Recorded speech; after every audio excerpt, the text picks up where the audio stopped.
My Lords, I too would like to add my congratulations to Baroness Smith of Malvern and Baroness Marin to their new post on the front bench. But may I also pay tribute to my noble friend Baroness Barron for her excellent and diligent work over the years. My Lords, I too was surprised to hear about the reappearance of the ban on conversion therapy in the King's speech.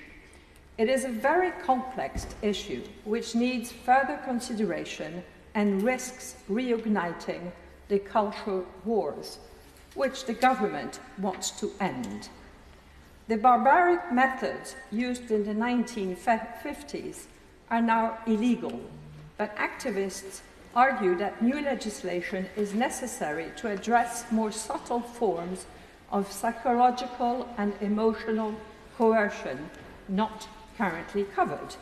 While these concerns are relevant, such a ban would also conflict with fundamental rights, such as freedom of thoughts and religion, freedom of expression, and the right to private life.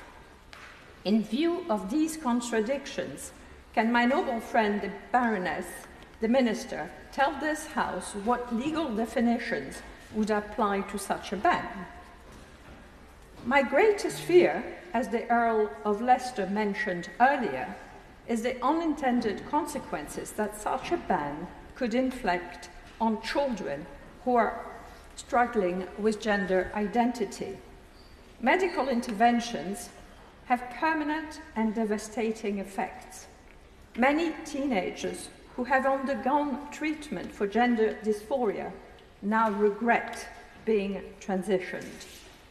I and other noble lords have shared Keira Bell's story in this House before, and we will keep sharing it if it helps prevent other children from falling into the same trap.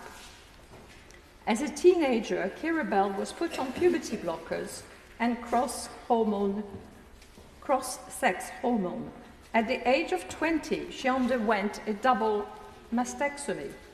These treatments gave her masculine features such as facial and body hair and a deep voice. But as she transitioned, she realized that it wasn't what she needed, and I quote her, "As I matured, I recognized that gender dysphoria was a symptom of my overall misery, not its cause." At 22, she decided to detransition, but to this day, she's still suffering from irreversible consequences.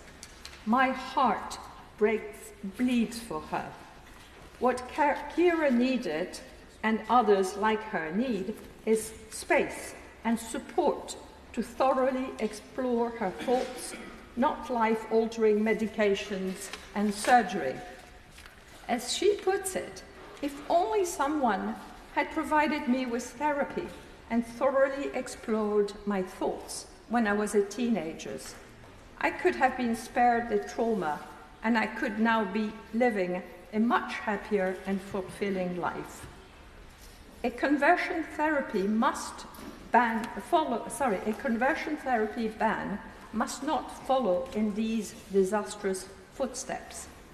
The Cass review raised significant concerns about the potential criminalization of clinicians under new conversion therapy bans.